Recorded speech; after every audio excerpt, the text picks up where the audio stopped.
Hello, my Fallout community. It's Deacon. I'm back here with another video. Now, I know it's been about a week since I last posted my video, and that is because I've been leveling up a new character to level 50. Now I have it, so it's time to start this one. Now that I have made 2 level 50 characters now and experienced the game pretty properly, I wanted to make a real Fallout 76 review. Now, this is also coming from the perspective of a Fallout player, of a Bethesda player, so expect those opinions to be thrown in there and expectations as well, because a lot of people are coming from other games and they just don't really understand what a Bethesda game is and how we deal with releases, and it's gotten a lot of bad rep for that, and that's just how they've been. So, without further ado, let us begin. The first thing we're going to be going over is going to be the quest and in-game. A lot of people have a problem with this, saying that there's not in-game content, and they're level 50 and they've been level 50 and they reached it too fast. Well, not to go over the fact that probably most of them did exploits and glitches to get to level 50 very quickly. We're just going to skip that and go straight to what a Fallout game is. Fallout and Skyrim both have always been lore and quest heavy. There's not really an in-game or anything forward to look to in the in-game. It's more of just the quest and experiences and immersion that you experience from it. So, I myself have yet to complete some quests. I haven't done the Hidden Vale quest line. I have done the Enclave. I have done the Brotherhood of Steel. I have done the Quick Responders, or whatever they're called, the Responding Force.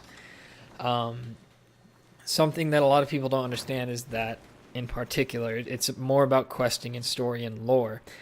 And yeah, so that's going to end it with that one. Next is going to be the bugs and glitches we expect. Fallout and Bethesda in general, Skyrim, any of their releases have been known to always come out with bugs and glitches. This is just normal. And usually they focus on the big ones, while the modding community takes care of the small bugs and glitches. This has always been a thing, and it's actually commented a lot about by the modders that do it, because a lot of them are getting tired of doing it because they're not really seeing any benefit from doing it for Bethesda anymore, besides the fact that they like the game. I'm going to eat some of this real quick. Alright, so the bugs and glitches, none of them are that terrible. I mean, on top of that, it's more single player oriented. So a glitch that someone else does or exploit that someone else does doesn't necessarily affect you personally. There's not a real economy to go around. Most of your trading is done with robots. Not that you can't trade with other players or they can't drop you stuff for you to have, but it's definitely by your choice to pick those things up. Next thing we're going to go over is the same engine. A lot of people give this bad review as well, saying that, well, this is just a rehashed version of Fallout 4. Of course it's on the same engine. They do this all the time. This isn't anything new. They use the same engine for years, and it also takes them years to make a game. They've been on most of their games for 5 years plus trying to make them. So the fact that this is done on the same engine is not surprising. It's very usual and normal, because it takes so long to release these games, and it takes even longer to make a new engine. So yeah, I don't feel like this game is a cash grab like people are labeling it as. I think that's a total and utter lie. So that's my professional, if you even want to call it that, opinion on it. I'm just going to use a Rad-X. Give me a second. Yeah, okay, 6. Okay. So now we're going to go on the pros and cons of this. Cons and then pros, actually, so we can end off on a good note. There are obviously cons of Fallout 76 and Bethesda's reactions. I'm sure you've heard of them. If not, then let me be able to explain. The first and most important one that I'm not going to try and defend them against is the pre-ordered Power Armor Edition. If you don't know about this story, they pretty much were accused of false advertisement. People that ordered this expensive edition, spent the money on it, didn't get a canvas bag that was said to come with it. Now, a lot of things that YouTubers don't cover on this, I don't know if it's because they're on a bandwagon or because they really don't know, or I don't know what their deal is with giving this such a terrible fucking review. It kind of annoys me that they would do such a thing, but again, it is their opinion as well. They don't really cover the full story of it. So the people that actually ordered this full edition are longtime fans of the series, no doubt.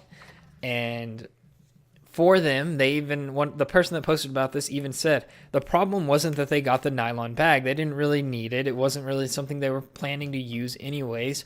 And they mainly bought it for the game itself as well as the helmet. That was the selling point.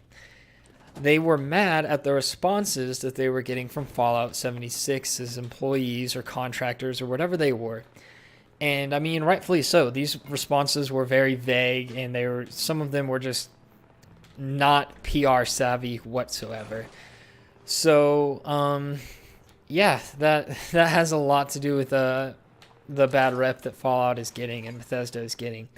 The thing that I have a problem with for the broadcast of this and everyone covering this story is the fact that they're not the ones that got this edition of the game.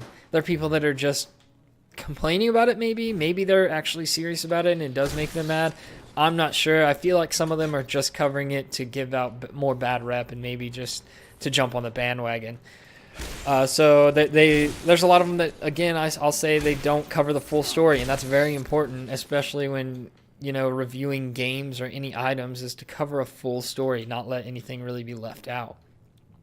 Now, recently, Bethesda did release a note on their Twitter saying that they will be making canvas bags. Preparations are already complete, and the people that pre-ordered this should go ahead and go on their website and follow some instructions, like giving them your email address and everything so they can contact you, and also giving them proof of purchase so they can get this all straightened out. Next thing we're going to cover is going to be the stash crate limit. A lot of people see this as a bad thing. I don't, and here's why. This is a survival game. This is not an MMO. 25 players is not considered an MMO in my dictionary.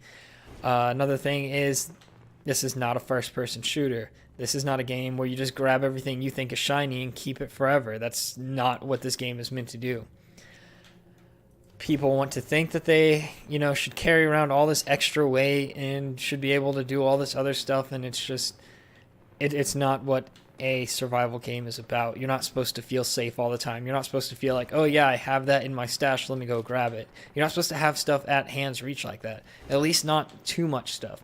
You're supposed to be a wandering traveler that is trying to survive a harsh wasteland. That is the point of Fallout 76. I don't have a personal problem with their stash weight limit, but apparently enough people did. And I've talked to a lot of people about this, a whole Discord group about it, and it's split about 50-50. A lot of people like the way it was at 400 weight and said they wouldn't mind a little expansion to 600, which what it is, 600 is what they expanded it to just recently, and they said they'll plan to expand more on it.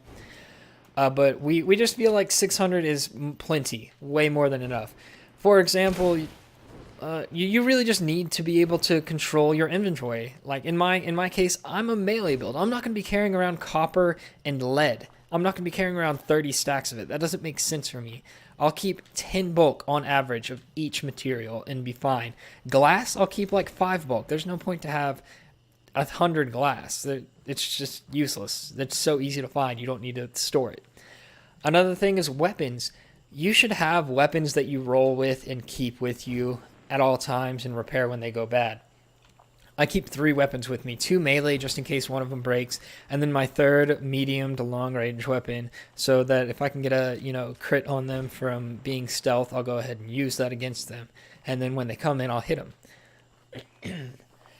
You shouldn't be able to carry around 70 weapons with you. It's not realistic if you want to make that case, but on top of that, this isn't a game where you just loot and keep stuff. It's a survival game. Again, you're not supposed to just grab everything you see.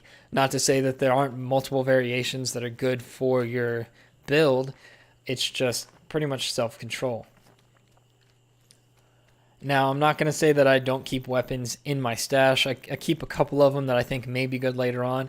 But if I need to get rid of them, I'm not going to, hold them. I do perfectly good with the weapons I have.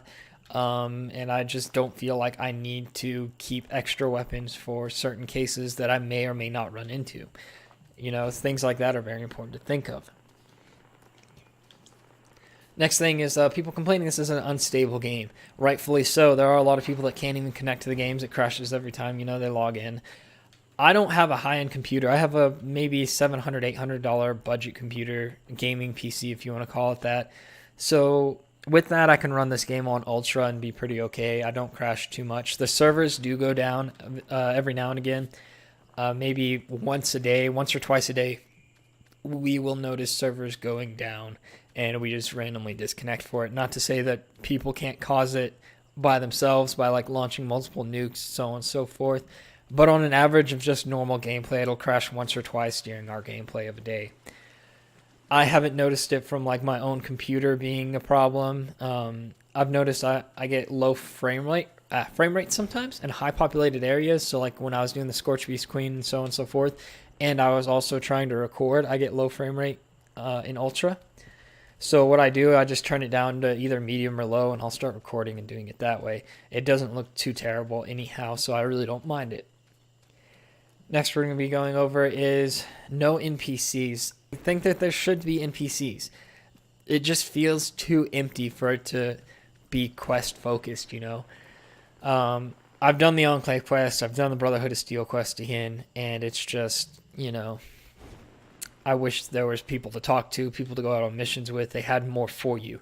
They don't have too many quests. The Brotherhood of Steel, I mean, I think they have just 2 linear lines, and then after that they send you to the Enclave and you have to do the Enclave quest, which I think again only has 3 linear lines, and one of them is launching a nuke. So it's very annoying not having more people, you know, more variation. Everyone you find is dead pretty much. It's just not amusing in my aspect. Next thing we're going to be covering is Bethesda banning role players. This has gotten a lot of bad reviews. It feels like whatever Fallout does, people jump on a bandwagon and just give them bad reviews. So if you haven't heard about this story, there are a group of guys made a video, recorded it, of them running around and hunting down this guy saying kill all gays, and they kill him. Whether this guy was gay or not or whatever isn't really the problem. The problem is these people were having a hateful slur and were, I guess, hazing another player and killed that player, posted the video online. Everyone had a good laugh about it, whatever, so on and so forth. A lot of people had a problem with it. So Bethesda banned them for life from Bethesda games. And I think this was a bit too extreme in my opinion. Now, rightfully so, this is their game. They decide what goes into it. They decide who gets to play it and what kind of atmosphere they want to create with those people that are playing it. So if they don't want this in their atmosphere at all and they have a zero tolerance for it, very well, then they can kick them. But I don't think it's going to help them, and it definitely hasn't helped them with the PR side of things, because people are trying to claim that this is just role-playing, and I understand these people probably weren't serious. You know, they're not, I'm pretty sure they're not bigots or whatever, and they were just trying to have a good laugh. And they have to understand that this isn't socially acceptable anymore in the modern world. People are a lot more sensitive than they used to be. And yeah, that's just how things are. I definitely think they took it too far by banning them for life. They should have definitely banned them for maybe a week and then just been like, hey, we understand this is a joke to you, but it's serious to other people and you need to be more thoughtful of them. Again, this is Fallout, so it's kind of bad that you know, I guess being a raider and having a raider mentality is looked down upon, but at the same time, this is more personal. It's not them just hunting another player. It's them hunting another player and saying because they're gay. So I think that's where the problem is. But this isn't the first time game companies have turned against role-playing. You can see on Grand Theft Auto 5, when you steal someone's car and burn it or blow it up, you're put on like a bad list and you can be put into a different lobby with other bad people. But it's called Grand Theft Auto. If I steal someone's car and blow it up, I shouldn't be punished. That's just the game. And that really annoyed me because that's nothing personal. That's just literally the game. So, I mean, that can be taken out and not too many people had a bad response about that. So, I guess that's why I think it's more of a bandwagon thing more than it is just a getting mad at Fallout thing. I think it's just something they're jumping on the bandwagon about because they didn't complain about it when it was in GTA 5. Enough of that, we're going on to something else I think is definitely wrong with Fallout, and this pisses me off so much when I'm playing. Not enough to quit the game, but it does make me pretty mad, is the Scorchbeast. Scorchbeast are the most annoying thing in the world for melee characters. They fly up in the air, and they have a super accurate, inescapable attack that they just spam on you over and over and over again. And it takes a minute for your Stimpaks to actually fully heal you. It's not instant, and that's kind of been a thing for a while. It's not surprising. But this is a problem when you're trying to solo one, or one just comes up on you and you're trying to attack it, and on one hand it doesn't land and you can kind of tank it for a while, but then it just keeps spamming attacks on you, and then you don't die because you're not prepared. You die because the stim pack rate is too low, and all they do for about 3 minutes straight is just fly in the air. They don't land. This is something that needs to be fixed, in my opinion. They need to land more often, or they need to have a way for you to pull out a weapon and shoot them in a certain area to make them land faster, or some way of mitigating this, because it's super annoying. Especially to have these Scorch Beasts fly all over the high level areas just randomly and attack you at random. It's super annoying to have. Next, we're going to be covering the what's right. What did Fallout do right? I think carry weight. We've already gone over this. I think carry weight is definitely something they did right, whether it's stash limit or on the person. It's very accurate, I suppose. Enjoyable, and it's definitely easy to deal with. Enemy progression. I never feel like I'm in a place that I shouldn't be unless I purposely go there. So while I was questing and leveling up my new character especially, I never felt like I was out of place. I could always, defeat the enemies that I tried attacking, or that I had a quest in that area for. Never really felt bad about my position. Next thing is going to be the multiplayer. I definitely think they did this right. Even though, sometimes it's unstable, the multiplayer is actually very good for their first time around trying this. Now, the other game was Elder Scrolls Online. I'm pretty sure I already covered this, but they gave it to ZeniMax. They didn't actually do it themselves. So, I mean, as far as like team models go and everything, you don't see that with other characters. You can actually see them and interact with them very nicely, trade with them, everything, emotes. Everything is fine with the multiplayer side of things. Another thing I think they did really well on is creating a single player feel. So even all these people on the map right now that are around me, or, just in general in the map, I don't have to team up with them. And even if I team up with them, it still feels like a single player game, It still feels like it's kind of difficult and that we're never really safe, and that's a good thing. And that pretty much concludes this video. I just wanted to, especially defending Fallout 76 on some of this stuff in Bethesda, because a lot of people, like I said, and this is just something I truly believe, a lot of people jump on the bandwagon for this for no reason. Maybe they're not educated enough. Maybe it's how they actually feel, I honestly don't know, but I feel like it's getting a lot of hate that it shouldn't be getting. They did release a whole statement before during pre-order phase, saying that this was going to be a buggy experience, and to work with them on it to report the bugs, and they'll try and fix it. And people just aren't doing that. They're not trying to communicate to Fallout, and Fallout really wasn't communicating back for about 2 weeks, whether it be because they were, on Thanksgiving break or whatever the case was. They weren't really replying back, so it just made room for more controversy because they didn't respond right away. But I feel like this is definitely worth the buy, especially the people who bought it for like $30 during the Thanksgiving sale or Black Friday or Cyber Monday, whatever day you bought it on. This is definitely worth $30, and I've definitely gotten above my $60 worth of this game. So I would say buy it. I would say it's definitely worth the wait. And you also have to include the fact that DLC is going to be free for this game.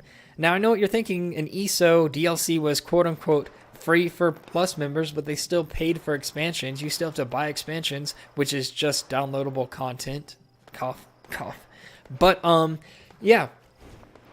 They should definitely improve this game a lot more, especially in the years to come. Now, if you want to wait, that's to see what they actually add in here. I wouldn't blame you if you did for all the bad controversy about this game. But right now, I think it's definitely worth the $60 that I paid for it. So, without further ado, I'm going to end this video, guys. So just tell me what you think down in the comments below. Do you think this game is worth what you paid for it? How much you paid for it, if you want to put that, and what you think some pros and cons are. Go ahead and think the opposite on this. So if you like the game and actually enjoy it, then think of some cons that maybe they can work on. And if you despise this game and you're watching this and you're like, man, everything you say is wrong and you're just a fucking dumbass, well, then put some pros that you think that they did right, just to give you a different kind of understanding and view, so that it's just not so negative in this game. I'm not going to engage them. That's not a good plan. So yeah, guys, I guess I'll see you in the next video. Thanks so much for watching. If this video you found interesting or it helped you at all, pointed out any different viewpoints that you didn't see before, go ahead and leave a like. And if you like my other videos, just go ahead and subscribe and let me know if you need any help or if you want to see any new content in particular. Thanks for watching so much, guys. Peace out.